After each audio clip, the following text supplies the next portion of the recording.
Hello! In this video I will show you how to install Microsoft Edge browser on BLACKVIEW A80s. So you have to start by opening your Google Play Store, then click on search bar and type in Edge. Now click search.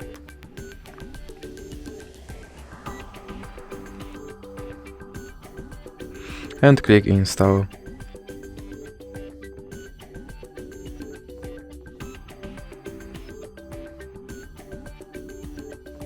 And here you can set this browser as a default browser, or you can click not now. And now you have to confirm your data and privacy settings. And as you can see, my Microsoft Edge is now installed and is ready to use. So that's it for this video. If you liked it, please remember to leave a like and subscribe.